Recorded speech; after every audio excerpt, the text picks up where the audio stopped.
Salut à tous, aujourd'hui nous allons étudier le fonctionnement des robots machines dans Factory.io et puis on va programmer leur processus d'entière portal à partir d'un graph set. Donc on va rapidement faire la maquette dans Factory.io parce qu'on ne peut pas programmer sans toutefois avoir fait la maquette et bien éclaircir les choses quoi. Donc on va commencer par la maquette. Donc on ouvre Factory.io.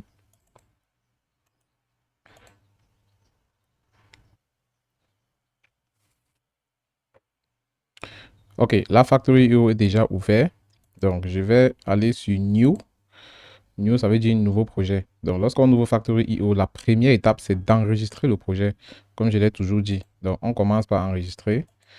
Donc, ici, on est au bureau. Donc, on n'a plus besoin d'aller chercher le chemin d'enregistrement parce que je veux effectivement que ça reste au bureau.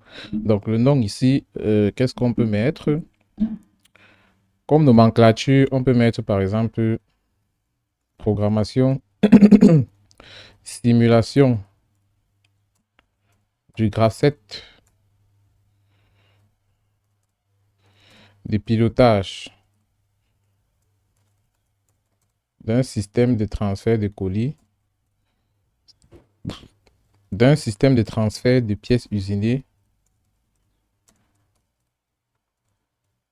par l'eau à partir d'un robot machine et d'un robot cartésien. Et on valide. Donc, lorsqu'on met le titre, on peut observer le titre tout simplement ici en bas. Donc, on commence par la maquette. Voici ce qu'on appelle un robot machine. C'est ça qu'ils appellent Machine Center. Donc, on prend ce robot machine et puis on le met sur le plan. Donc là, je viens de mettre mon robot machine. Je vais commencer par adresser les éléments qui sont sur le pupitre de commande du robot machine. Donc ici, vous allez constater qu'il y a déjà 3 boutons par défaut, 4 boutons, pardon. Et il y a le bouton pour soit d'arrêt d'urgence, il y a le bouton pour soit start, il y a stop et il y a reset. Donc c'est un peu ça. On va rapidement changer les noms des différents boutons. Donc ici, on va mettre start robot. Donc ici, je mets start robot. Le deuxième, je vais mettre stop robot. Le troisième, je vais mettre recette robot. Ok. Ici, j'aurais besoin d'un bouton départ cycle pour lancer le système automatisé. Donc, je prends un bouton pour soit normalement ouvert. Je fais une translation verticale. Et lorsqu'il est en face du pupitre de commande, j'essaye de le rapprocher avec le clic gauche de la souris.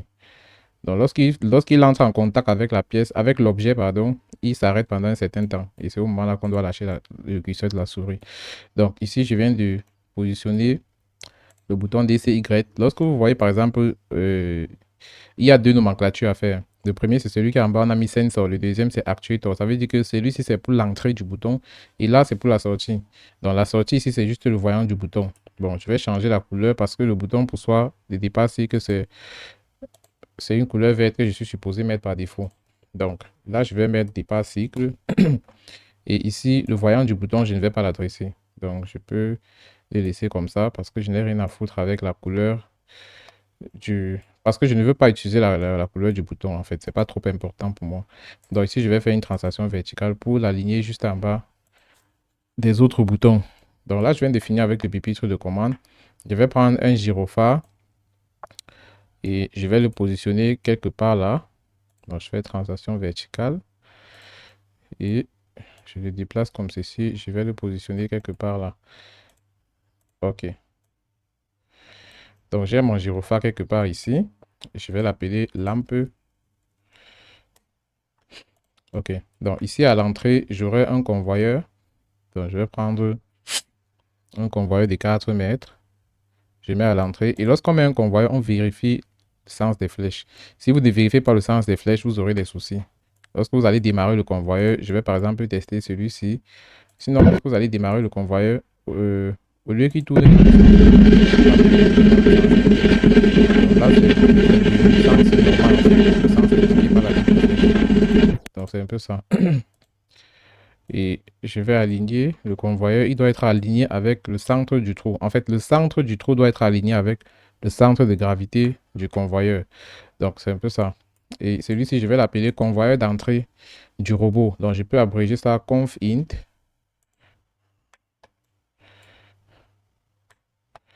Donc, je peux appeler ça convoyeur int robot. Conf int robot. OK, c'est pour dire convoyeur d'entrée du robot. Donc, ici, je vais mettre un émetteur de pièces. Donc, je prends cet objet-ci, je fais une translation verticale et puis je le dépose comme ceci. Et je vais vérifier si effectivement il est couché sur le convoyeur. D'accord. Donc là, je viens de positionner l'émetteur de pièces et je vais placer un capteur. Je vous explique rapidement comment ce robot machine fonctionne parce qu'il y en a plein qui utilisent qui n'arrivent pas à programmer ce robot machine. En fait, le truc, c'est que le robot machine-ci ne fonctionne pas comme les autres actionneurs. Lui, il est équipé d'une machine à commande numérique. Voici ce qu'on appelle la machine à commande numérique. Une machine à commande numérique, c'est une machine qui a la possibilité d'exécuter de façon automatique un certain nombre de tâches. Donc, je suppose que si je mets par exemple une pièce ici que je vais usiner, je vais tout simplement demander au robot de prendre cette pièce et venir la déposer à l'intérieur de la machine. Et puis, la machine, à partir de ses commandes internes, va usiner cette pièce. Et puis, le robot va me déposer ça ici. Donc, il y a certaines actions ici qui se font de manière automatique. Que moi, je n'ai pas besoin de programmer pour qu'elle se fasse en fait. Donc, vous allez remarquer que ici à l'entrée de ce robot machine, il y a un capteur de vision. Ce capteur de vision est là, il fait le job, mais on n'a pas le droit de l'adresser. Donc, en fait, c'est un module compact. Donc, il est déjà intégré dans la programmation de tout ce bloc-ci. Donc, tout ce que ce capteur de vision a besoin, c'est de détecter si effectivement il y a une pièce qui est placée ici. Donc, pour que ce robot machine fonctionne, il faut absolument qu'il y ait une pièce positionnée à ce niveau-ci, jusqu'à ce que le capteur de vision se le détecte. Sinon, chaque fois que vous allez cliquer sur Start ici, ça ne va jamais marcher. C'est mieux qu'on fasse le test. Parce qu'il y en a qui viennent souvent essayer de forcer les actionnaires. Et lorsqu'ils forcent, par exemple, sur Start, ici, ça ne marche pas. Vous voyez, je clique sur Start, le robot ne fonctionne pas. Par contre, si je pose une pièce ici, jusqu'à ce que le capteur de vision s'aperçoive que la pièce est déjà là. Lorsque je vais donc cliquer sur Start, le robot va fonctionner en fait. Donc, ce qu'on va faire, c'est que pour que tout le monde comprenne, on va prendre un exemple. On prend par exemple cet outil-ci. Donc, on va venir se positionner directement ici à l'intérieur. Je vais faire une translation verticale. Vertical trans. Je positionne cette pièce-là. Donc là, je fais vertical trans, je le dépose sur le plateau. Et je suis sûr et certain que le capteur de vision l'a déjà détecté. Donc, si je lance la simulation et que je clique sur Start, cette fois-ci, le robot va se mettre en marche parce que le capteur de vision a détecté le robot est en train de faire le job. Tant que ce capteur de vision, vous ne verrez jamais le robot tourner. Parce que ce robot est équipé d'un programme interne. Donc moi, je suis venu prendre un module complet pour travailler avec en fait. C'est embarquer les boutons. Donc, lorsque on prend la pièce et puis on dépose de ce côté. Et là, maintenant, c'est la sortie de ce robot-ci qui m'intéresse maintenant pour aller faire autre chose. Donc, c'est comme ça que ce robot fonctionne. Il faut absolument que le capteur de vision détecte d'abord la présence de la pièce avant que j'active donc cet actionneur. Et vous allez remarquer que les boutons-ci sont configurés comme des actionneurs et non comme des capteurs. Donc, ce sont les boutons de sortie. Lorsque je rapproche même le curseur, on me dit que c'est un actuator et non un sensor. Si vous voyez bien la différence avec celui-ci, celui-ci c'est plutôt un sensor. Donc, ici sur les boutons du haut, ils ont plutôt configuré cette partie-ci, les actuators. Donc, c'est un peu ça. Donc, maintenant, pour vous expliquer comment la machine à commande numérique fonctionne, l'idée ici, c'est d'envoyer une pièce qui n'est pas usinée et de demander à cette machine à commande numérique d'usiner la pièce en fonction de ce qu'on veut, de ce dont on a besoin comme résultat de sortie. Et maintenant, ici, on a des broches. Donc, vous voyez, par exemple, on a des différents forêts qui peuvent descendre et puis qui vont usiner la pièce comme convenu. Donc, ce que la machine à commande numérique fait, c'est qu'elle fait les trucs comme la correction des rayons, l'interpolation linéaire, l'interpolation circulaire, ainsi de suite. Toutes les commandes qu'on fait généralement en machine à commande, dans les machines à commande numériques, cette machine fait tout cela à votre place. Donc, c'est un peu ça. Donc, tout ce dont on a besoin, c'est de commander la partie amont et la partie aval de cette machine. Et ici, on a juste deux commandes qu'on doit gérer. On a la commande start et on a la commande reset. Pourquoi? Parce que lorsque ce robot machine dépose la pièce ici, il est supposé revenir à sa position initiale pour attendre la prochaine impulsion. Donc, c'est un peu ça. Donc, ici, au niveau de la sortie, ce qu'on doit donc faire, c'est qu'on va prendre un convoyeur. Prenons un convoyeur de 4 mètres également. Donc, on va le positionner comme ceci. Voilà. Et on va essayer de le centrer. Donc, de centrer le milieu du convoyeur avec le centre du trou également. Donc, c'est un peu ça. Et on a un capteur ici à la sortie de notre convoyeur. Donc, qu'est-ce qu'on va appeler comme capteur là-bas? On peut mettre capteur de sortie du robot. Donc, on va abréger, on va mettre cap out. Donc, puisque ici on a mis un cap int, bon, on n'a pas encore mis le capteur d'entrée. Donc, la première chose qu'on doit faire, c'est mettre le capteur d'entrée. Parce que il faut que lorsque la pièce coupe le capteur, il faut que la pièce coupe d'abord le capteur avant qu'on passe à l'étape suivante du graph-set. Donc, ici, je vais finir de faire la maquette et je vais vous montrer le graph-set que j'ai réservé pour ce système. Et ensemble, on va programmer étape par étape. Donc, j'exige à tout un chacun de suivre cette vidéo jusqu'à la fin parce que ça va beaucoup vous aider. Vous pouvez suivre la vidéo d'un seul projet et cela vous sert des déclics pour faire tout le reste. Donc, ici, on va mettre cap out robot. Donc, on va prendre un capteur ici. Ce capteur, on l'appelle diffuse sensor. Donc, on va faire une translation verticale et puis on va orienter la tête de l'autre côté. Donc ici, je vais essayer de monter encore avec l'outil. Okay. Donc la position est assez cruciale. Donc je vais le positionner. Permettez que j'avance un peu.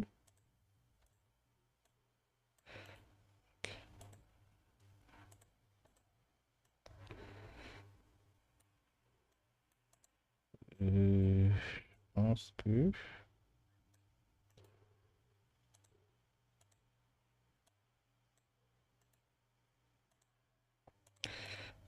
Ok, donc là je viens de positionner mon capteur. Je vais l'appeler capteur d'entrée. Donc on peut nommer ça comme ceci. On va appeler ça cap int. Capteur d'entrée. Bon, c'est une façon pour moi d'abréger. Cap int robot. Ok. Donc, je peux copier ce capteur-ci. Et puis, je colle ici. Et je nomme ça cap out robot.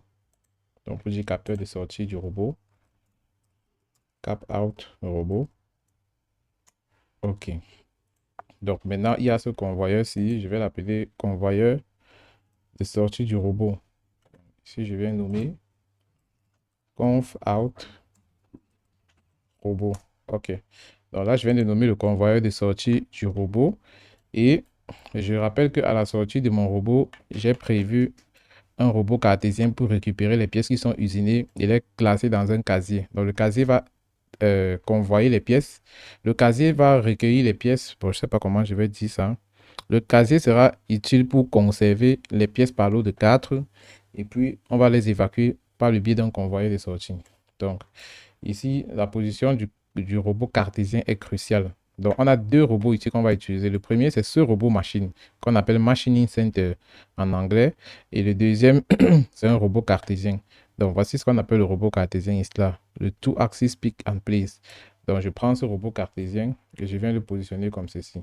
Mais avant lui, il faut d'abord que je mette une pince parce que la pince va me permettre d'attraper la pièce, donc de serrer la pièce avant que le robot cartésien ne l'attrape. Donc, ici, j'ai un right positioner. Je vais prendre ce right positioner. Et vous allez remarquer que le sens de la flèche de mon convoyeur de sortie a été respecté. Donc, ici, je vais venir, je fais une translation verticale.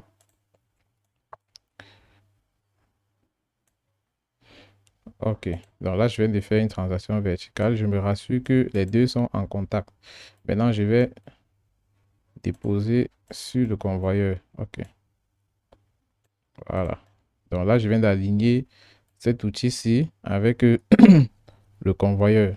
Maintenant, je vais définir. Donc ici, je vais appeler pincer pièce. Vous voyez, quand vous mettez le curseur, on vous dit que c'est un actionneur et en bas, on vous dit que c'est un capteur.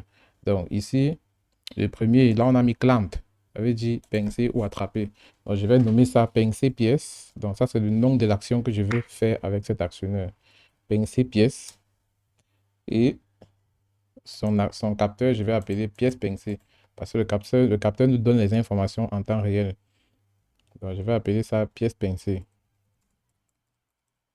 OK. Donc, ces deux autres outils, notamment montée et le capteur de montée, je ne vais pas l'utiliser parce que je ne veux pas faire le déplacement vertical. Je veux juste serrer la pièce avec cet outil-ci.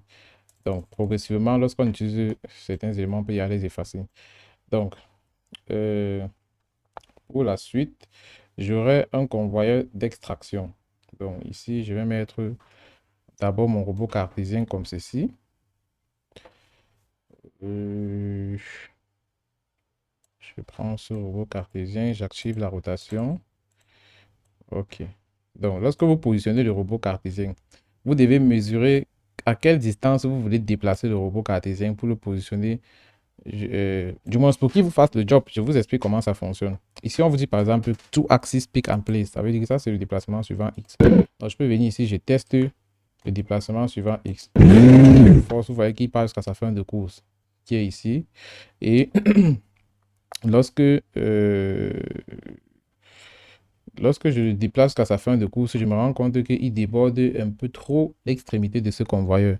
Donc, ce que je dois faire, c'est que je dois le ramener un peu derrière. Donc, c'est à vous de dimensionner votre système auto. C'est le plus important dans ce logiciel. Donc, vous voyez que de ce côté, il n'est pas bien centré.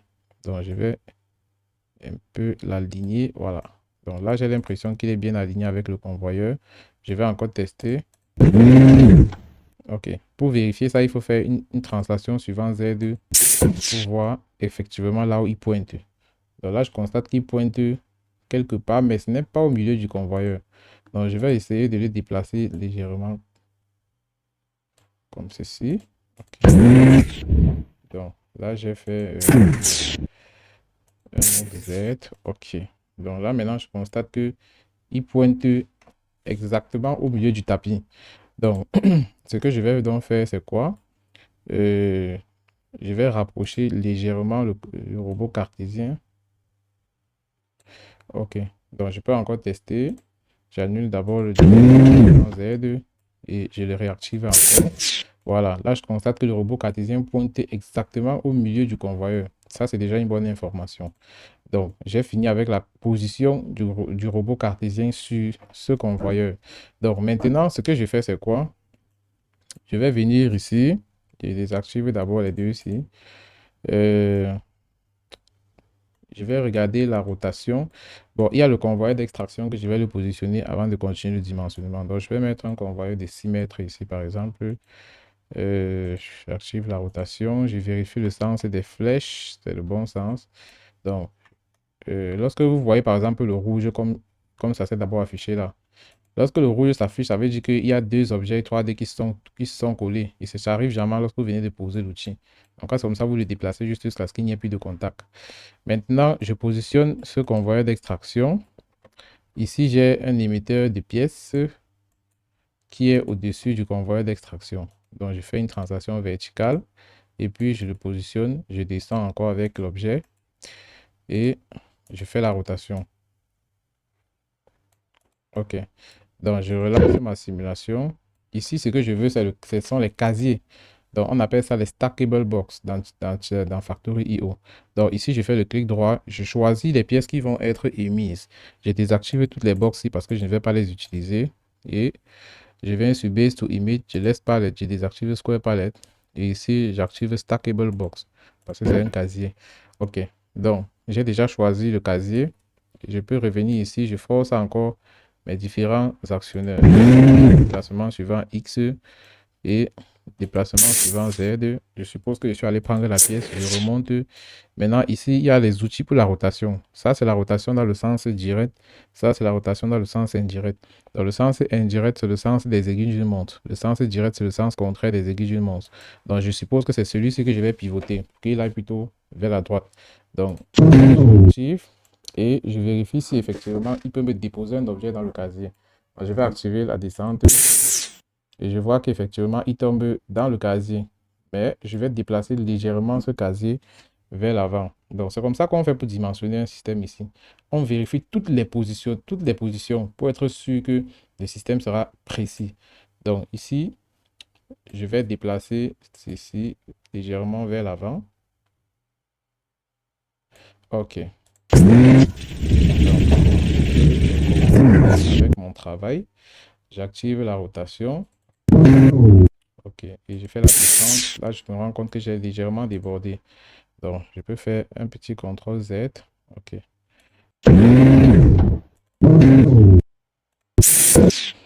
Voilà. Là, maintenant, je constate que le convoyeur d'extraction ainsi que le casier sont bel et bien, pardon, centrés avec le robot cartésien. Donc, je vais continuer avec la donneur. Donc, ici, je vais appeler ça Z+.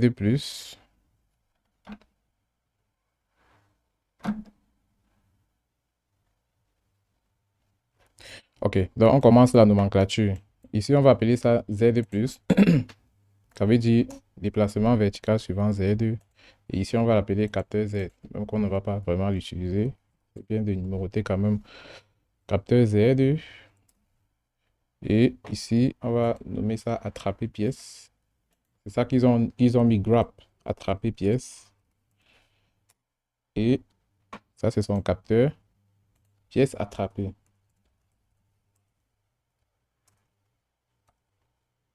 OK. Donc là, maintenant, je suis à ce niveau. Ça, c'est actuator. Donc, on va appeler ça X+.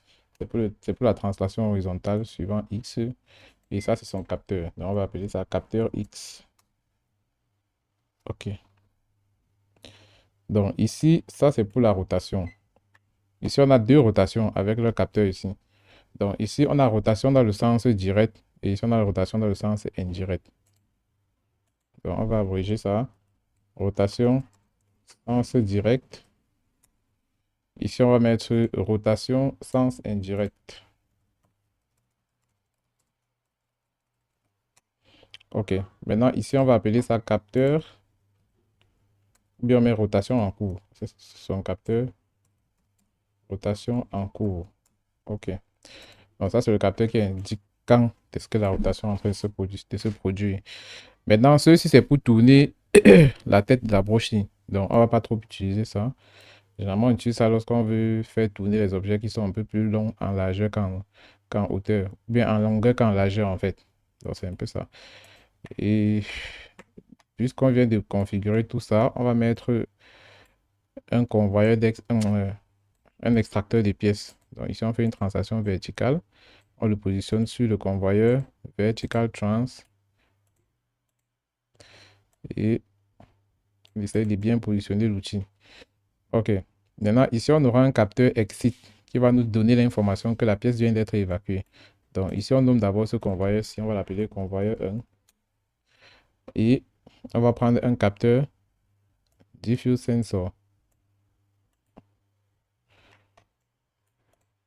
On fait le clic droit. Et on le déplace jusqu'à ce que la tête de la flèche touche le plan du convoyeur à rouleau. Et on active la rotation. Maintenant, on fait le clic droit sur le capteur et non sur l'ensemble du système. Donc, on fait le clic droit sur le capteur et on fait une descente. On le positionne sur le convoyeur à rouleau. Donc ici, on essaye d'augmenter la longueur du faisceau et on le rapproche de la tête de l'extracteur des pièces.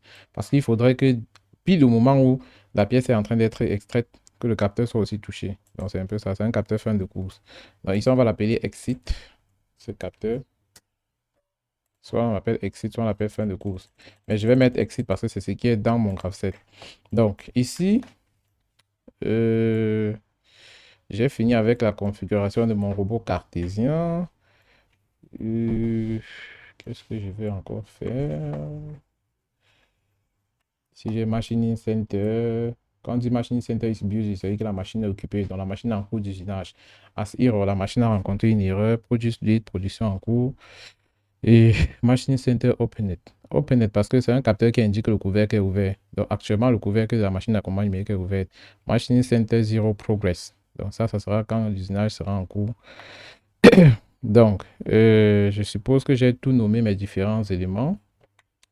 Ici, j'ai émetteur. Émetteur, si je ne touche pas, c'est cet émetteur que je vais nommer. Donc, ici, je vais appeler ça émetteur pièce. Et je vais désactiver.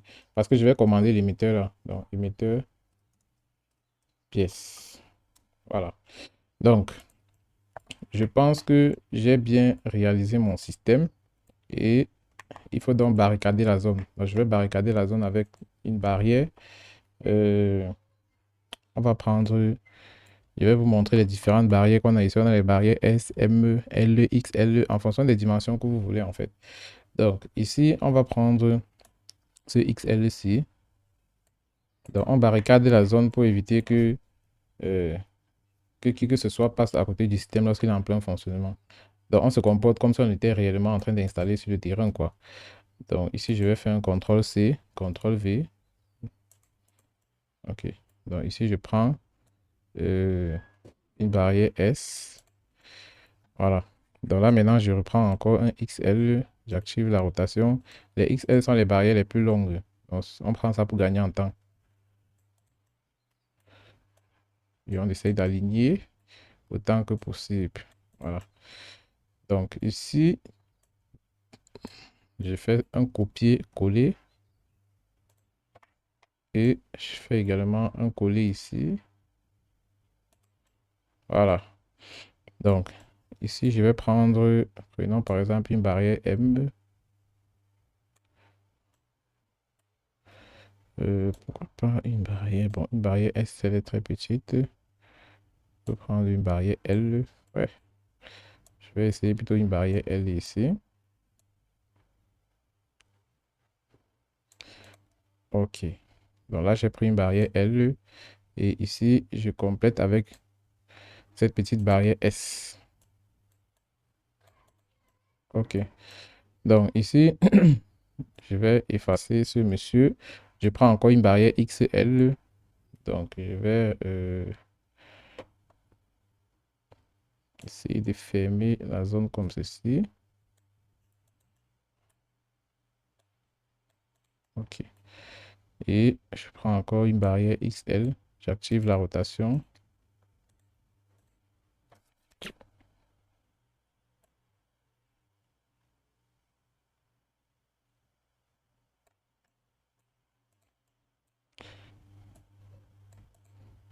Ok.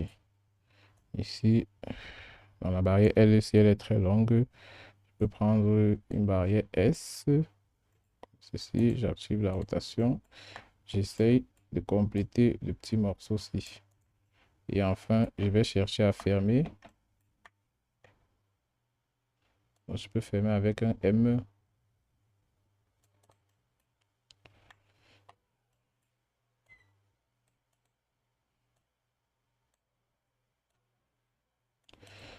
Voilà. Donc, voilà ma zone qui est enfin barricadée. Donc, on est certain que le système est en sécurité. Et ici, je ne vais pas barricader la zone. Ça va un peu me prendre le temps pour rien. Donc, on va rapidement passer à l'essentiel, qui est l'assignation des variables d'entrée-sortie sur le microcontrôleur de Factory IO. Donc, on va venir ici. Vous avez deux méthodes. Soit vous venez ici sur None, soit vous venez ici sur File, vous partez dans Driver. Donc, moi, je viens ici sur None parce que c'est le raccourci pour aller dans File et Driver directement. Et puis, je descends là, je prends Siemens S7PLC Sim. Donc, lui, il me propose déjà un microcontrôleur avec un certain nombre d'entrées-sorties. La première chose que je vérifie, c'est quel est le CPU que je vais utiliser dans Tia Portal. Ici, on me propose par défaut un modèle 1200. Donc, si je le laisse, ça suppose que c'est ça que je vais utiliser dans Tia Portal. Donc, là, je vais le laisser et je vais revenir ici. Je vais adresser mes différentes variables d'entrée-sortie. Donc, on commence par,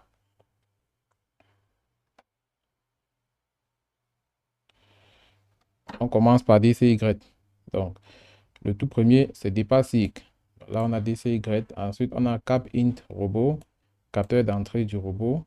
Ensuite, on a cap out robot, capteur de sortie du robot. Ensuite, on a pièce pincée, pièce attrapée. Donc, ici, j'ai pièce pincée. Ici, j'ai pièce attrapée. Ensuite, j'ai exit. Et enfin, j'ai capteur pièce unique. Donc, je vais prendre un capteur de pièce unique et je vais le mettre ici. Pièce unique, pourquoi? Parce que lorsqu'un casier va quitter d'ici pour aller vers la zone d'extraction, si je ne mets pas un capteur ici qui va couper les émetteurs de pièces là, il va faire sortir plusieurs casiers et ce n'est pas ce que je veux dans mon système automatisé. Donc, je vais prendre un capteur, CTRL-C, je mets CTRL-V ici et je vais l'appeler pièce unique. Donc, ce qui va faire en sorte que chaque fois que j'essaie de forcer celui-ci. Et je me rends compte qu'il ne touche pas le capteur. Ok, donc le capteur est bien positionné. Donc je vais l'appeler pièce unique. Capteur pièce unique. Ok, donc ici j'ai mon émetteur de pièces que j'ai forcé. Je vais relâcher. Et je peux aller dans File, je passe sur Save. Et je continue mon travail. Donc je reviens ici. Je mets capteur pièce unique. Donc je vais prendre ce capteur de pièces unique. Je le mets sur l'entrée pourcentage I0.6 de mon CPU. Au niveau des sorties, j'ai conf in robot, donc le convoyeur d'entrée du robot. Ensuite, j'ai conf out robot, qui est son convoyeur de sortie. Ensuite, j'ai pincé pièce. Donc ici, je viens chercher pincé pièce. Après pincé pièce, j'ai attrapé pièce. Donc là, je cherche attraper pièce. Après, j'ai start et stop robot. Je mets start robot. Ok. Donc là, je vois start robot. Là, je vois stop robot. J'ai rotation sens indirect. J'ai lampe. Rotation sens indirect. Ensuite, j'ai la lampe. Après la lampe, j'ai rotation sens direct. Et enfin, j'ai recette robot, convoyeur 1 et émetteur pièce. Donc là, j'ai recette robot et j'ai convoyeur 1 et enfin, j'ai émetteur pièce. OK. Donc là, je viens de finir avec l'assignation de mes grandeurs d'entrée-sortie sur le microcontrôleur ou alors sur le CPU 1200 modèle.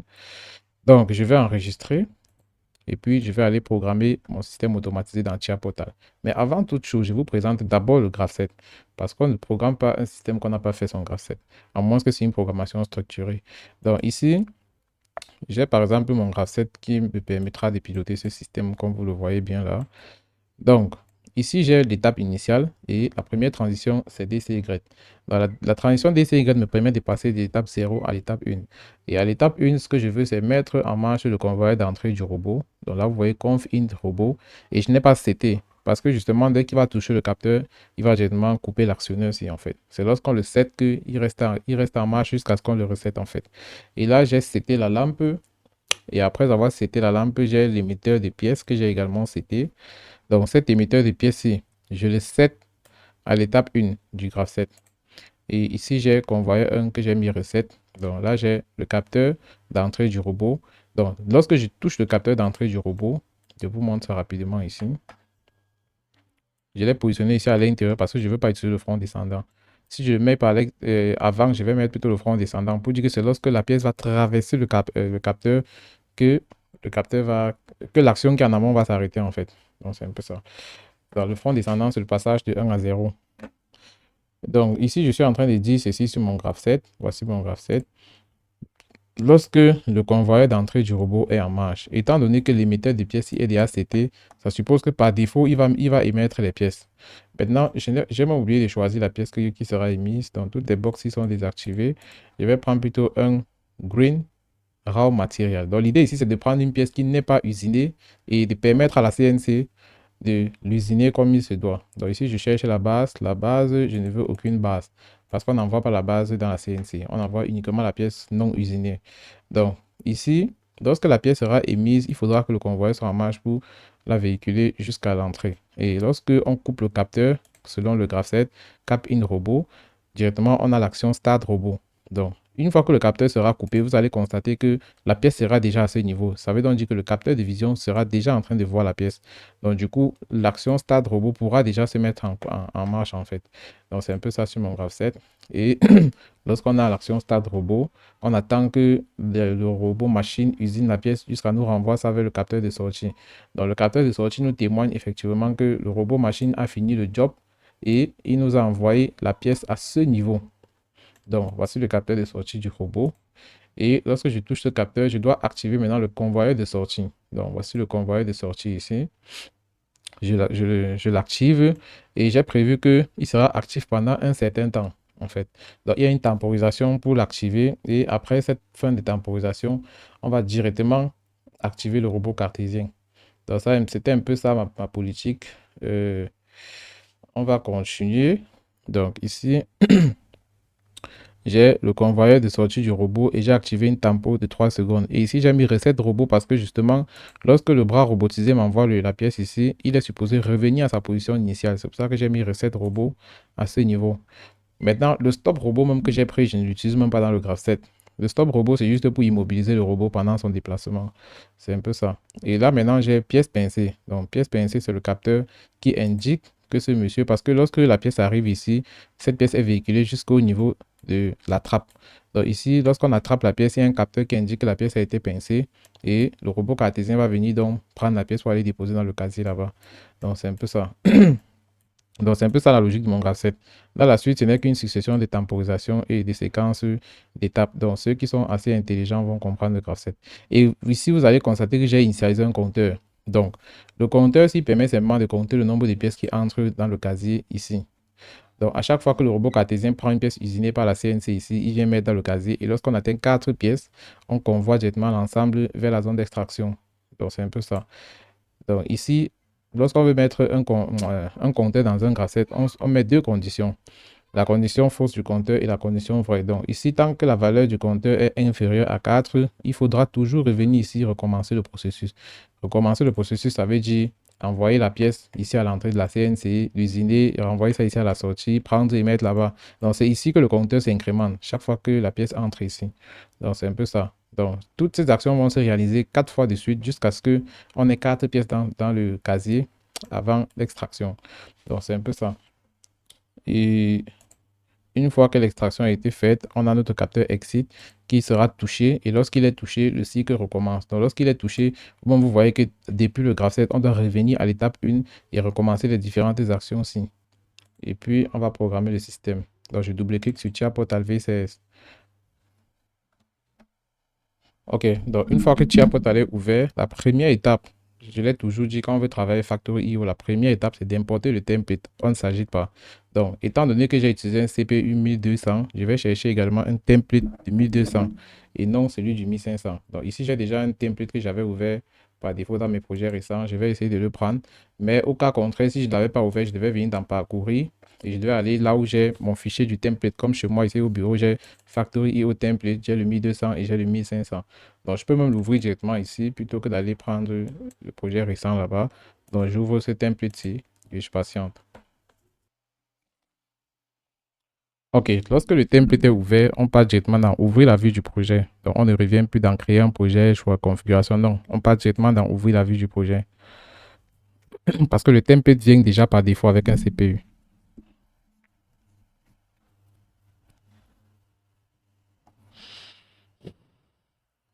OK, donc lorsque Tia Portal est ouvert, la première chose, c'est d'aller déclarer les variables qu'on va utiliser pour programmer notre notre graph set. Donc ici, on part dans variable API. Et ici, on a trois éléments, afficher toutes les variables, insérer variable standard.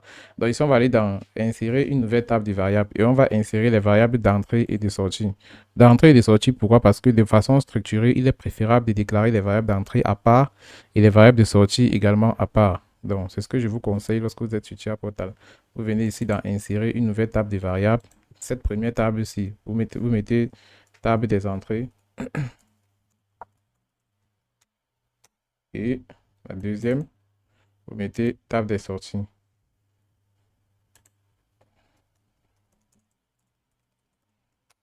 OK. Donc, au niveau de la table des entrées, on va déclarer simplement toutes les variables que vous voyez ici dans Factory.io. Donc, on commence rapidement par la première. On a DCY. Après DCY, on a int, on a cap int robot. Donc, on déclare exactement comme cela en respectant l'ordre des numéros.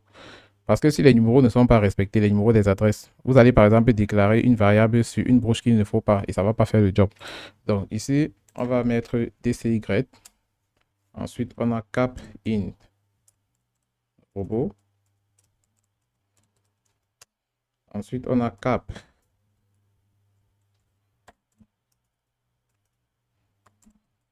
out robot. Ensuite, on a pièce pincée. Ensuite, on a pièce attrapée. Ensuite, on a exit. Ensuite, on a cap, le capteur des pièces uniques. Cap pièce unique. OK. Donc là, je viens de déclarer toutes les variables d'entrée. Je vais aller déclarer les variables de sortie. Donc ici, j'ai conf. Dans la première variable de sortie, convoyeur in robot. La deuxième, convoyeur out robot. Ensuite, on a pincé pièce. Ensuite, on a attrapé pièce.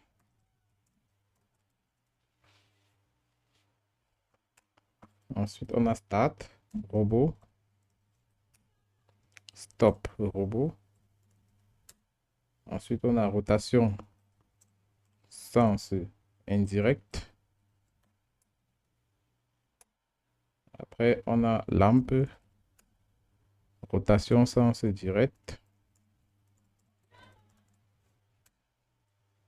On a recette robot, convoyeur 1 et enfin émetteur pièce. OK, donc là, nous avons une liste de différentes variables de sortie. Donc ici, je vais venir dans adresse. Les variables de sortie sont adressées pourcentage Q à la place de pourcentage I. Donc, je vais adresser à partir de 0 comme dans Factory.io. Et il faut simplement faire la recopie pour que les autres héritent de cette adresse. Donc ici, on fait une recopie jusqu'à la dernière ligne et on clique sur Entrée. Et toutes les autres adresses vont prendre pourcentage Q.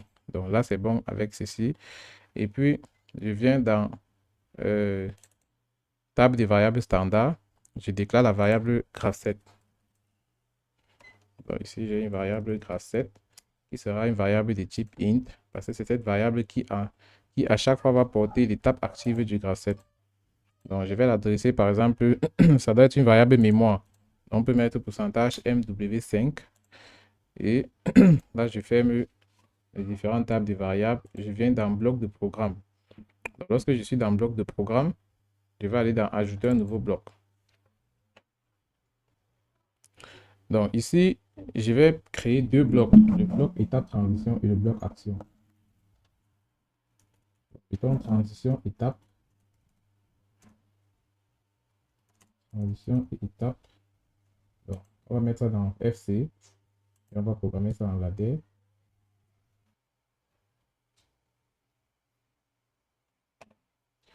Bon, avant de continuer, il faut qu'on enregistre le projet. Il est crucial d'enregistrer le projet au même moment où vous êtes en train de travailler. Donc, dès que vous commencez à l'enregistrer progressivement, il y en a qui ont des machines qui s'éteignent rapidement et si vous n'enregistrez pas, vous allez regretter. Donc, ici, j'ai créé un dossier tutoriel. Je sais pas, tutoriel robot machine et robot cartésien. Voilà. Donc, j'enregistre ça ici. Je mets programmation graph7.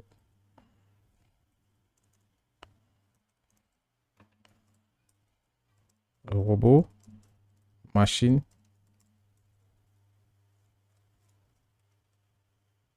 et robot cartésien.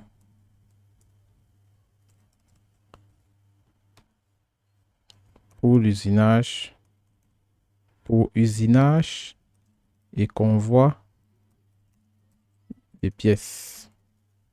Ok, donc là je vais mettre enregistrer. Oh là là, le chemin d'enregistrement n'est pas bon. Je vais l'enregistrer plutôt au bureau. Apparemment, on interdit d'enregistrer un fichier dans le même dossier Factory.io. Donc, un fichier tiers portable dans le dossier, il contient le fichier Factory.io. Donc, ici, je vais recommencer. J'appelle ça programmation. Robot machine et robot cartésien.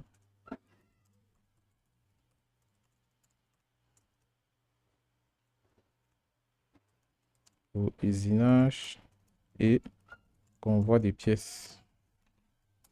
Ok. Donc, là, je viens de l'enregistrer au bureau. J'ai créé un bloc, un sous-bloc appelé transition et étape. Je vais également créer un autre sous-bloc pour les actions. Parce que je vais programmer les transitions et les étapes au même moment. Donc, je ne fais plus comme auparavant. Je faisais les sous-blocs pour les transitions, les sous-blocs pour les étapes. C'était parce que, bon, c'était pour aider les débutants. On ne peut pas poster les vidéos directement au niveau professionnel lorsqu'il y en a qui veulent encore comprendre les bases. Donc, ici, je vais créer un autre bloc qui s'appelle Startup. Donc, l'OB Startup permet d'initialiser le graph7. Donc, je vais venir dans le bloc d'organisation, je vais prendre Startup et je vais appeler ça initialisation graph7. Ok. Initialisation graph7. Et lorsqu'on veut initialiser un graph7, ça veut dire qu'on veut le ramener à son étape initiale. Mon étape initiale, ici, c'est l'étape 0. Donc, je vais prendre un bloc move ici et je vais mettre à la sortie la variable graph7 que j'ai déclarée dans la table de variables et en entrée, je mets 0. Donc là, je viens d'initialiser le graph7. Ensuite, je viens dans le main, dans main OB1. Lorsqu'on crée les sous-blocs, on les importe toujours dans le main parce que c'est le main OB1 qui alimente les sous-blocs. Donc, si vous n'importez pas ça ici, vous êtes cuit. Donc ici, j'ai importé transition et étape. Donc ici, j'importe également action. Voilà. Donc là, je viens de finir avec l'importation des sous-blocs. Je vais maintenant aller programmer les différentes transitions, étapes. Bon, c'est mieux de commencer par les actions. Et je vous explique pourquoi. Lorsqu'on veut programmer un graph7 où il y a des blocs fonctions qu'on a utilisés et qu'on va utiliser le contact auxiliaire pour programmer les transitions, il est judicieux de commencer plutôt par la programmation des actions. Donc, les différentes actions qu'on a ici, les actions sont ce que vous voyez associé aux différentes étapes. Donc, ici, on va commencer par convoyeur, int, lampe, émetteur, ainsi de suite. Donc, on va rapidement programmer les actions de notre graph7. Donc, on commence par le tout premier. Donc, commençons par la toute première action. Ici, on compare d'abord le graph7 à l'étape 1. L'action qu'on a, on a 4 actions. Donc, je vais prendre 4 bobines ici. Donc, j'ouvre 4 branches. Ici, j'ai une bobine 7 que je vais prendre. Donc, je vais copier cette bobine 7-ci. Et puis, je vais la coller partout. Et ici, j'ai conf in robot. Ensuite, j'ai lampe. Ensuite, j'ai émetteur pièce. Et enfin, j'ai convoyeur 1 que je dois resetter. Voilà. Donc là, mon convoyeur 1 est à reset. Et je vérifie sur mon graph7. Donc, j'ai convoyeur in robot, j'ai lampe 7, j'ai émetteur pièce 7, j'ai convoyeur 1 reset. Donc, à l'étape 2, j'ai start robot. Donc, je vais mettre avec une bobine simple. Donc, ici, je vais venir, j'ajoute plusieurs branches. Donc, ici, je peux copier cette ligne-ci, CTRL-C, CTRL-V. Ici, je suis à l'étape 2. L'action associée à l'étape 2, c'est start robot. Et à l'étape 3, j'ai convoyeur out robot et j'ai recette robot. Donc, à l'étape 3, je vais copier les deux lignes ici. Donc, ici, j'ai convoyeur out robot. Ici, j'ai recette robot. OK. Et j'ai une temporisation. Donc, d'après mon graph-set, j'ai une temporisation de 3 secondes que je vais mettre ici. Je vais me ramener cette temporisation-là à 4 secondes. Donc, ici, on va appeler cette temporisation-là T3. Donc, lorsque je mets T3, c'est juste pour dire que c'est la temporisation associée à l'étape 3. Donc, mettons même une tempo de 4 secondes à la place des 3 secondes. Maintenant, ici, je suis à l'étape 5. Donc, à l'étape 5, j'ai Z plus et j'ai une tempo. Donc, ici, on passe à l'étape... Ah, il y a l'étape 4, j'allais oublier. L'étape 4 du graph 7. À l'étape 4, qu'est-ce qu'on nous dit? On nous dit de pincer la pièce. Donc, pincer pièce doit être resetée. Ici, j'ai l'étape 4. Pincer la pièce. Et je dois setter. Ok, celui-ci, je ne dois pas l'utiliser. Ensuite, je viens à l'étape 5. Je copie. CTRL-C, CTRL-V. À l'étape 5, qu'est-ce que j'ai? Je mets d'abord 5 ici. J'ai X plus. Aïe, aïe, je me rends compte que je n'ai pas adressé X plus. Ici, j'ai X plus et j'ai Z plus. X plus et Z plus, je vais les adresser du côté de Chia Portal dans la table des sorties. Donc, ici, j'ai X plus et Z plus. Donc, je vérifie les adresses Q1.4 et Q1.5. Donc, on vérifie ça rapidement. 1.4, 1.5. Ça doit être respecté. OK. Donc, j'ai X plus. OK. Donc, X plus doit être à 7.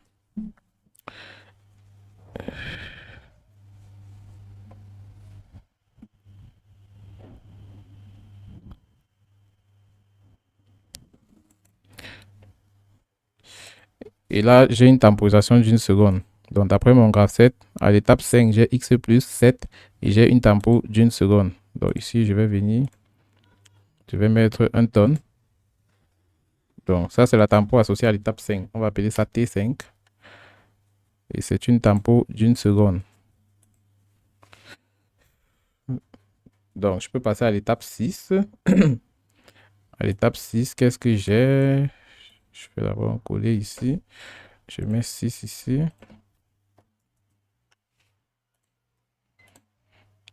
OK. Donc, à l'étape 6, j'ai Z plus recette. Donc, j'avais CTZ plus. Je ne sais pas trop à quel niveau j'ai CTZ plus pour le recetter. À l'étape 6. Non, j'ai plutôt Z plus 7, pardon. À l'étape 6, j'ai Z plus 7 et une tempo d'une seconde. Donc, je reviens sur mon graph 7. Ici, j'ai Z plus que j'ai CT. Et ici, j'ai une tempo d'une seconde. Donc, ça, c'est T6. Une seconde. Maintenant, à l'étape 7, j'ai attrapé pièce et une tempo d'une seconde. Donc, ici, j'ai attrapé pièce avec une tempo T7. Donc, ici, je me rassure que j'ai mis 7 sur la variable graph 7. Et ici, je mets la tempo d'une seconde. Donc là, je continue. Je passe à l'étape 8. À l'étape 8, qu'est-ce que j'ai? À l'étape 8, j'ai Z plus recette et j'ai pièce pincée recette. Donc, vérifions encore l'étape 8 du graph 7. À l'étape 8, j'ai Z plus 7. Oh là là, ici j'ai fait une erreur. Ici c'est Z plus recette. Venons plutôt dans Edit Sable. On essaye de changer ça. À l'étape 8, puisqu'on a seté Z plus ici, on est supposé resetter. Donc, ici, on va aller dans Action. On va modifier l'action aussi. On va plutôt mettre recette. Oh là là, ça a décalé les outils. Ah, je suis obligé d'effacer tout ça.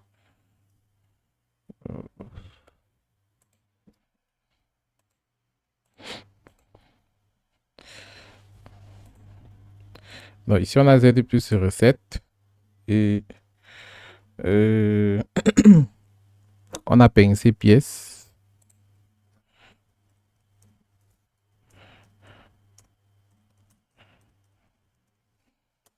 Pincé pièces recette.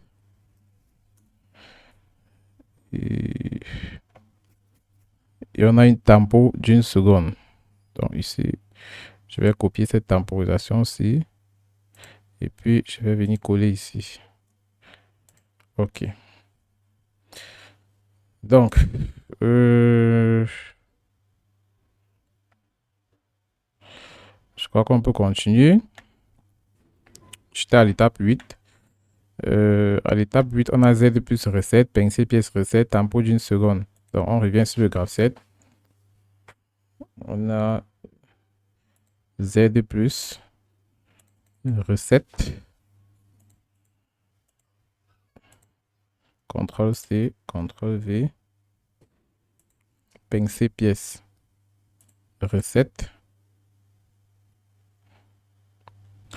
Et la troisième branche, on a une tempo d'une seconde. Donc ici, on a T8.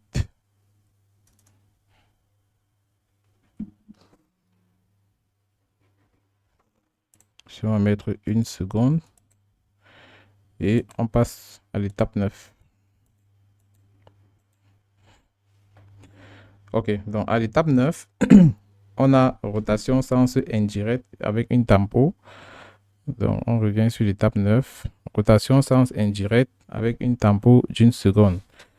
Donc je peux copier toute cette ligne-ci. Copions par exemple celle-ci. On vient coller là. Là, je suis à l'étape 9. Rotation sens indirect. Je désactive le set ci. Je laisse une bobine simple. Et je cherche une tempo d'une seconde. Ça, c'est T9. Et ici, je mets une seconde. À l'étape 10, on a Z plus 7 avec une tempo. Donc, cette tempo s'appelle T10.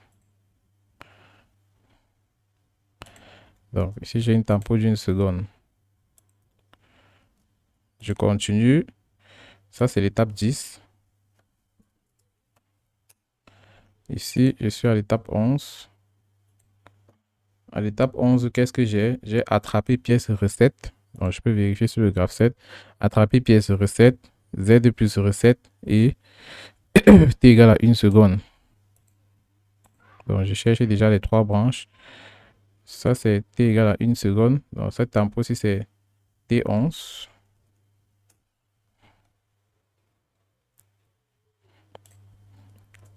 Une seconde. Ici, j'ai une bobine recette. Donc, ici, j'ai Z plus recette. J'ai attrapé pièce recette. Et j'ai cette tempo-ci. Donc, je peux passer à l'étape 12. À l'étape 12, qu'est-ce qu'on me dit? À l'étape 12, j'ai rotation, sens direct et tempo d'une seconde. Donc, ici, je mets d'abord le numéro de l'étape 12. Rotation, sens direct. Je désactive le 7.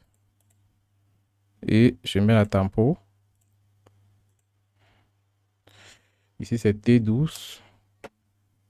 Et la tempo, c'est 1 seconde. Donc là, maintenant, je suis à l'étape 13. À l'étape 13, qu'est-ce que j'ai? J'ai un compteur. Donc, je vais chercher un CTU. Et je vais l'appeler CTU X13. CTU X13. Donc, compteur associé à l'étape 13. Et là, je vais chercher une condition de reset, une condition de réinitialisation de mon compteur. Donc, à quel moment mon compteur sera réinitialisé? Mon compteur sera réinitialisé chaque fois que la valeur de la variable graph7 sera à 0 ou alors chaque fois que la valeur de PV sera égale à CV. Donc, c'est un peu ça. Donc, ici, je ferme d'abord cette branche. Donc, j'ai deux conditions pour reset mon compteur. Et ici, je mets la valeur des pré-réglages, preset value. Donc, ça, c'est la consigne du compteur. Ma consigne, c'est 4. Ça veut dire que je veux convoyer 4 pièces usinées par lot. Je ne sais pas si vous voyez un peu. Moi, je veux convoyer un lot de 4 pièces au fur et à mesure. Donc, tant qu'on n'atteint pas 4 pièces dans un casier, je ne convoie pas. Donc, ici, je compare la valeur, la variable graph7 à 0. Et ici, je compare la condition du compteur CTU. Donc, à chaque fois que CTU.CV sera égal à CTU.PV. Bon, dit que ça sera égal, ça veut dire qu'on ne verra jamais la valeur 4. C'est mieux de mettre strictement supérieur. Parce que c'est comme ça que ces compteurs fonctionnent ici dans TiaPortal. Donc, chaque fois que la valeur va dépasser 4, donc on ne verra même jamais le 5. Dès que ça va mettre 5, le compteur va revenir à 0. En fait. Donc, c'est un peu ça. Là, je viens de finir avec la programmation des différentes étapes, des différentes actions du graph7. Il y a l'action associée à l'étape 14 et 15 qui ne reste qu'à finir. Donc, je finis ça rapidement. Ici, j'ai le graph7 comparé à l'étape 14. L'action associée, je vérifie sur le graph7. L'étape 14, c'est convoyeur 1 et l'étape 15, c'est émetteur pièce recette. Donc, ici, j'ai convoyeur 1 recette, convoyeur 1 7, pardon. Et ici, à l'étape 15, j'ai émetteur pièce recette. Donc ici, je mets émetteur pièce et je vais recetter et je mets 15 ici. Ok, donc là, je viens de finir avec la programmation des actions. J'enregistre. Je viens maintenant dans la programmation des transitions et étapes. Donc, quand vous faites la programmation des actions avant la programmation des transitions, ça vous allège la tâche parce que vous allez utiliser facilement les contacts auxiliaires. Donc, on peut revenir au niveau de la programmation des transitions. Donc, on commence par la toute première transition. La toute première transition ici, c'est la transition des passages de 0 à 1. Alors, la condition de passage de 0 à 1 dépend de trois transitions. T01 et T13.1 ainsi que T15.1. Donc, n'oubliez jamais ça. Donc, pour passer de l'étape 0 à l'étape 1, il faut d'abord que l'étape 0 soit active, qui est l'étape précédente. Ensuite, il faut que la réceptivité soit vraie. Donc, c'est ça qu'on va aller vérifier dans le programme. Donc, pour vérifier que l'étape 0 est active, il suffit d'utiliser un comparateur. Donc, c'est avec ce comparateur qu'on est en train de vérifier si l'étape 0 est active. Donc, ici, on compare l'étape du graph7 à 0. Et la condition, c'est DCY. Donc, on prend un contact normalement ouvert pour tester cette condition. Ici, on a DCY. Et une fois que ces deux conditions sont remplies, on peut donc activer l'étape 1. Donc, on prend le bloc move. À l'entrée, on met 1. À la sortie, on met la variable graph7 qui prend en charge l'étape active du graph7. Donc, ici, on a trois conditions. Donc, je vais faire simplement la copie. Copie de cette variable-ci. La copie de ce bloc, pardon. Donc, ici, j'ai un CTRL-C, CTRL-V. Je peux venir, je colle là. J'ouvre une autre branche. Je colle ici, CTRL-V. OK. Donc, ici, je compare mon graph7 à l'étape 0. Je teste DCY. Ensuite, je le compare à l'étape 13. Et qu'est-ce que je teste? Lorsque je suis à l'étape 13, je teste C inférieur à 4. Donc, il faut que la valeur du compteur soit inférieure à 4. Donc, j'aurai besoin d'un autre comparateur à ce niveau où je vais tester à chaque fois la sortie du compteur qui s'appelle CTU.CV à la valeur 4. Donc, c'est un peu ça. Et la condition ici, c'est quoi sur le graph7? La condition, c'est strictement inférieur à 4. Donc, sur le comparateur, je change égal et je mets strictement inférieur. OK. Maintenant, la deuxième condition, il faut que, étant placé à l'étape 15, je vérifie si le exit est pressé. Donc, je suis à l'étape 15 et je vérifie le capteur exit. Donc, pour le capteur, je n'ai pas besoin d'un comparateur, mais plutôt d'un contact normalement ouvert, parce que le capteur, c'est un tout ou rien. Donc, je prends le exit et je teste cette condition avec. Donc, là, je vais rapidement passer à la programmation des autres étapes. Donc, il n'y a que la programmation de l'étape 1 qui semble être un peu plus gênante, mais je l'ai bien expliqué. Donc, je passe à l'étape 2. Je peux copier toute cette ligne-ci. Je fais CTRL-C, CTRL-V. et je dis que la condition de passage de l'étape 1 à l'étape 2, c'est qu'il faut déjà que l'étape 1 soit active et que cette réceptivité soit vraie. Donc, je compare d'abord le graph set à l'étape 1 et je vérifie que la réceptivité qui s'appelle cap in robot, donc capteur d'entrée du robot, soit vraie et cela me permet d'activer l'étape 2. C'est la même logique avec tout le reste. Donc, vous allez juste regarder comment je programme le reste et puis ça va aller vite.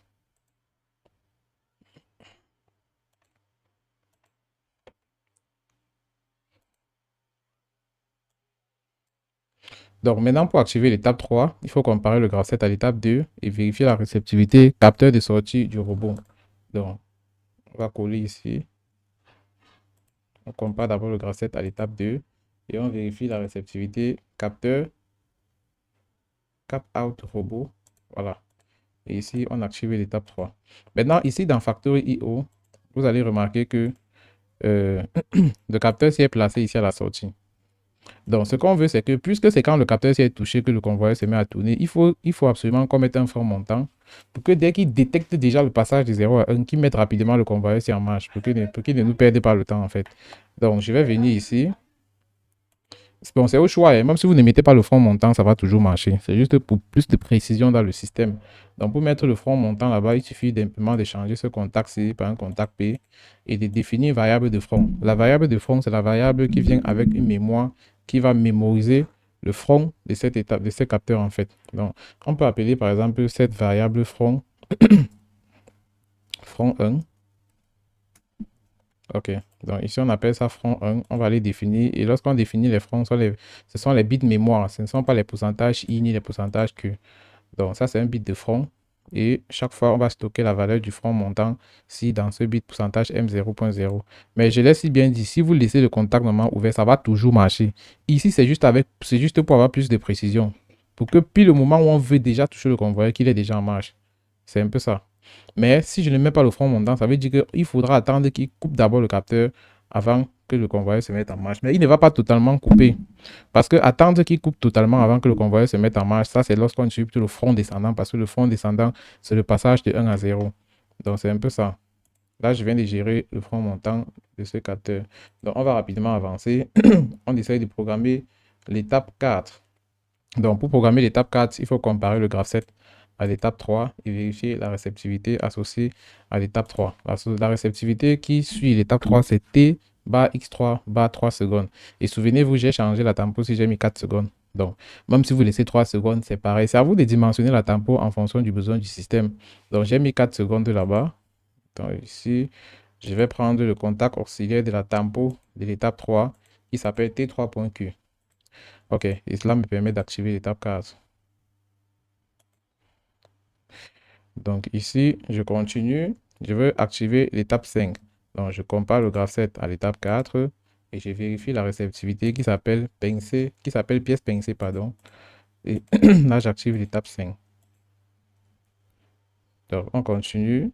Pour activer l'étape 6, on compare à 5 et on a la fin de tempo de l'étape 5 qui s'appelle T5.Q et on active l'étape 6. Pour activer l'étape 7, on compare à 6 et on prend T6.Q. T6.Q.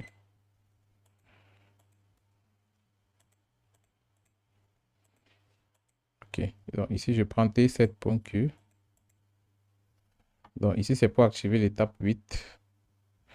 Donc pour activer l'étape 8, regardez bien le graph set. Pour activer l'étape 8, il faut pièce attrapée et T7.Q. Donc ici je vais mettre un contact pour pièce attrapée. Donc, ici j'ai pièce attrapée et ça me permet d'activer l'étape 8. Ok. Donc j'ajoute d'autres branches ici.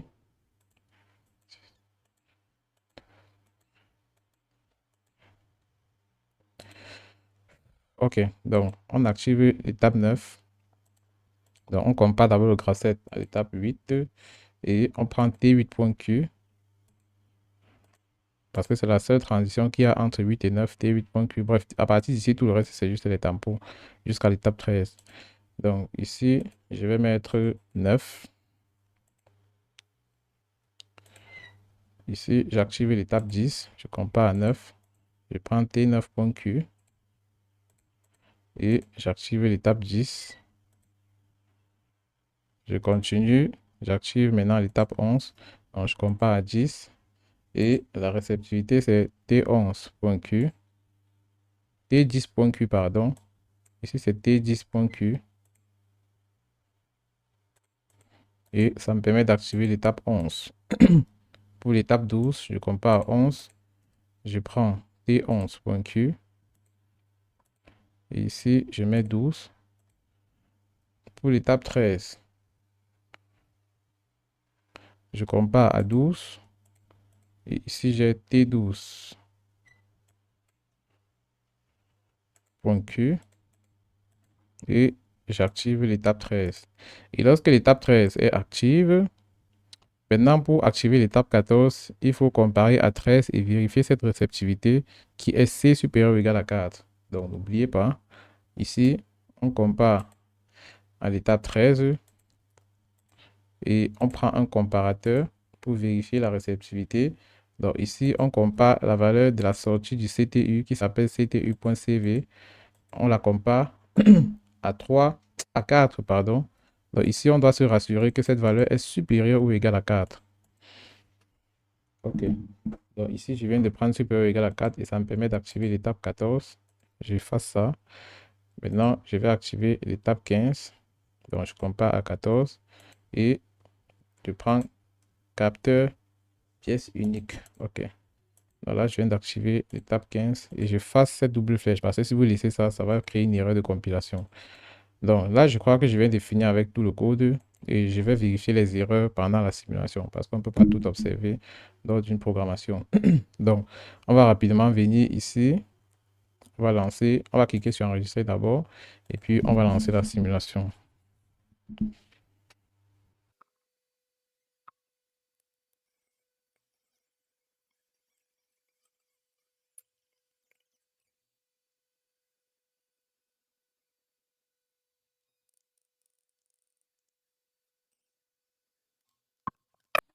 Ok, là je viens de mettre PLC Sim à on, en mode run, pardon, et je vais activer la liaison en ligne.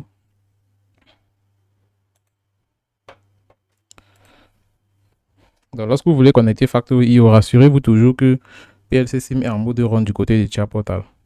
Ensuite, on va venir activer la visualisation du code. On a la simulation pour vérifier si effectivement l'énergie passe. Et lorsque vous lancez une simulation, si l'énergie ne passe pas sur les contacts, ça veut dire que vous n'avez pas alimenté les sous-blocs d'Armen OB1. Donc là, maintenant, je reviens dans Factory et je vais connecter et vérifier le modèle du CPU 1200. C'est bon. Donc, je peux revenir ici. Je vais cliquer sur Connect.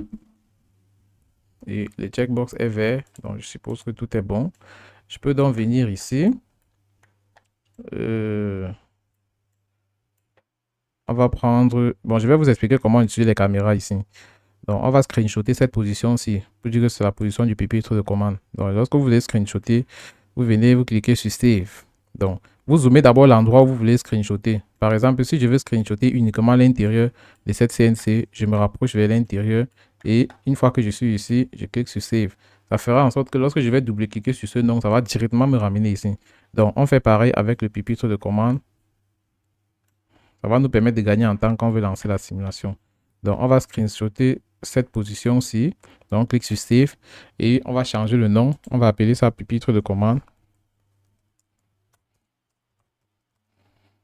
OK. Et ensuite, on va screenshotter le dessin d'ensemble, la maquette d'ensemble du projet, donc de façon à ce qu'on puisse visualiser tout le fonctionnement du système. Donc, je peux screenshotter cette position par exemple. Donc, je vais cliquer sur Save et j'appelle ça vue d'ensemble système.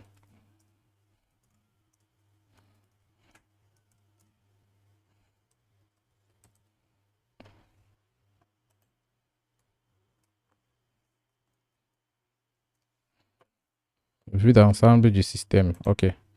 Non, je ne devais pas cliquer sur Save. Donc, j'efface le troisième. Voilà, je vais faire un run. Et lorsque je suis à run, je double-clique sur pupitre de commande. Ça me ramène directement là où je vais cliquer sur DCY. Donc là, je clique sur DCY.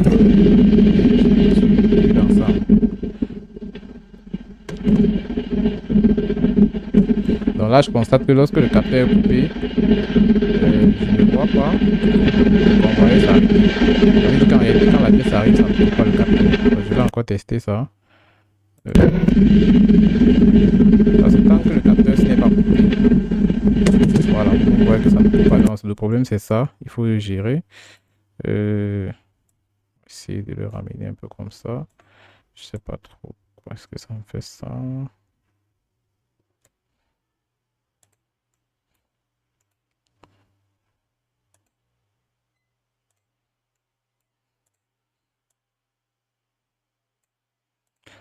Ok.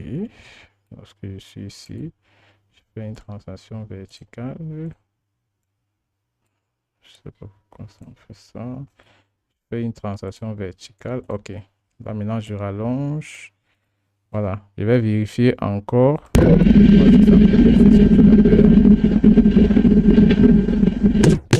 Et là ça coupe. Ok.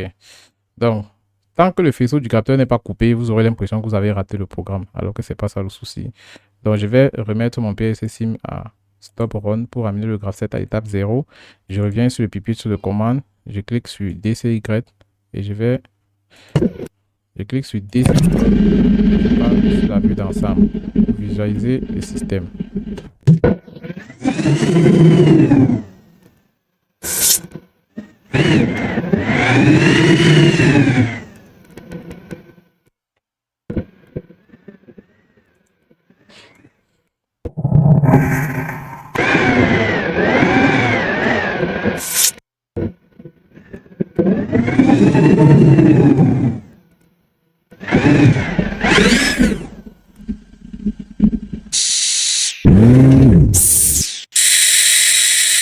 Ok, donc là on se rend compte qu'il y a un souci.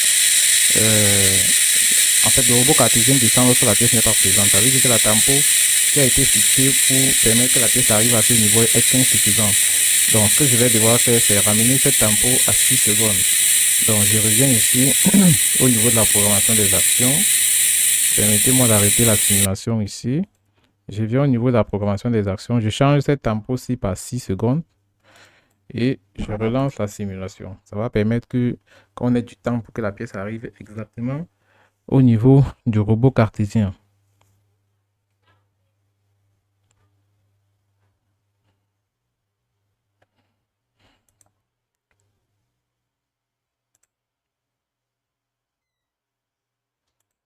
Ok, donc là je suis à ce niveau, je fais un stop run de PLC Sim.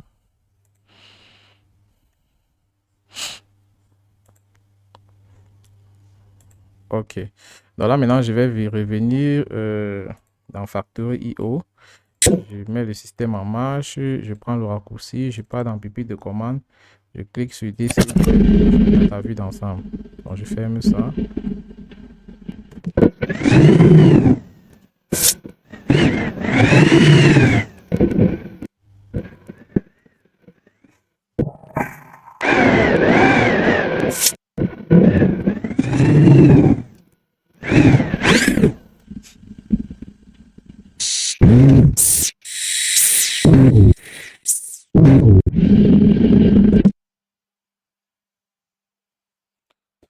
Là, il y a un souci. Je constate que le robot cartésien ne se lève pas.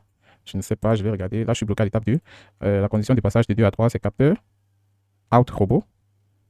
Bon, c'est certainement parce que le reset du robot cartésien n'a pas été programmé. Ah oui, le problème, c'est le reset du robot cartésien. Je suis allé le mettre à 7. C'est ça le souci. C'est une simple bobine qui doit être à ce niveau. Donc, il faut toujours être vigilant. Et il faut aussi être apte à contrôler les erreurs. Donc, ici, je regarde le reset robot. Je remets ça avec une simple bobine. Ok, donc je vais toujours me rassurer que start robot et reset robot sont des simples bobines. Donc, c'est un peu ça. Ici, j'essaie de déployer à nouveau le code dans l'automate. Dans l'automate virtuel, parce que PLC Sim, c'est l'automate virtuel de Chia Portal. Dès que je mets ça, ça continue seul. Donc, tout ce qu'on a supervisé ici, c'est qu'on puisse avoir 4 pièces dans ce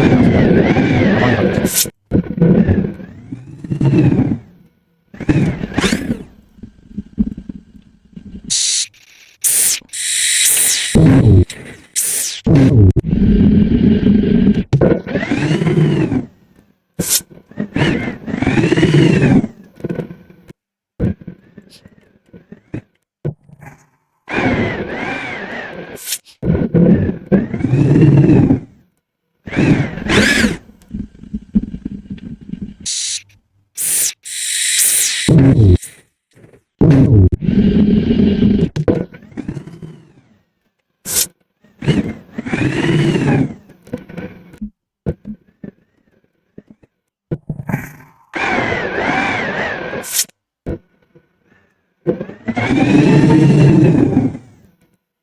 vous remarquez qu'actuellement, on a 3 pièces déjà ici. Lorsqu'on sera à 4, le convoi d'extraction va se mettre en marche. Donc, vous constatez que tant qu'on n'a pas atteint 4, l'évacuation ne se fait pas. Voilà.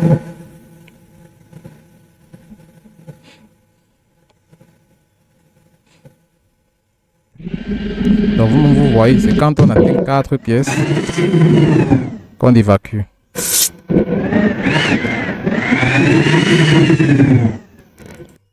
Et après cela, le cycle recommence. Donc, c'est un peu ça le graph 7. Je vais essayer de mieux positionner les objets parce que je me rends compte que ce robot cartésien est un peu décalé de sa position normale.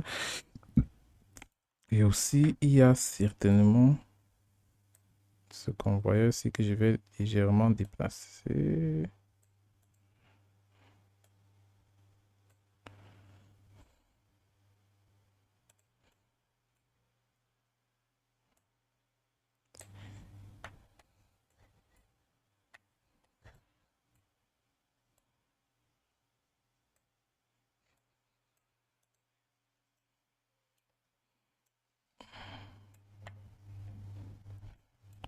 Donc, on observe encore ensemble le fonctionnement du système. Je vais relancer le système à nouveau et vous allez voir comment ça fonctionne. Donc, je vous explique même avant de relancer. Permettez-moi de faire d'abord stop run pour amener le graph 7 à l'étape 0. Ok. Donc, le but ici, c'est de prendre une pièce qui est non usinée, envoyée dans la CNC. La CNC, c'est une machine à commande numérique à calculateur. Donc, c'est cette CNC ici.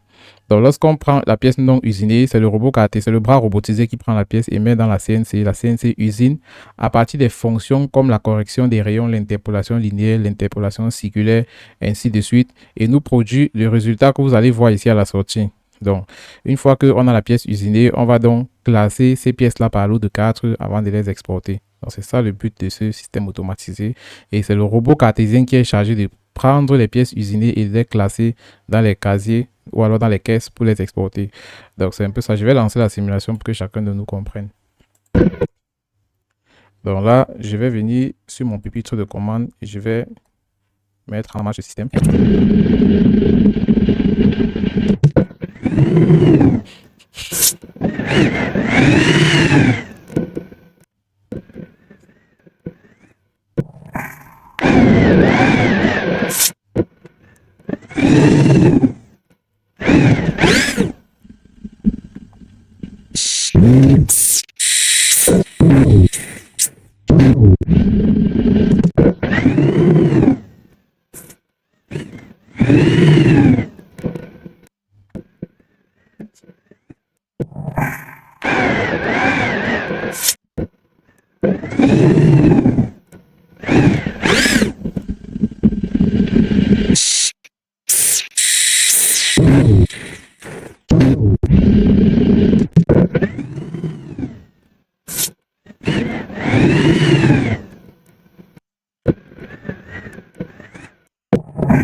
Donc, ce n'est pas assez complexe. Il suffit simplement de respecter la programmation des étapes et les différentes actions du graph 7. Donc, tous ceux qui auront des difficultés sur la programmation de ce graph 7, qu'ils posent leurs problèmes en commentaire parce que je réponds toujours aux commentaires sur YouTube.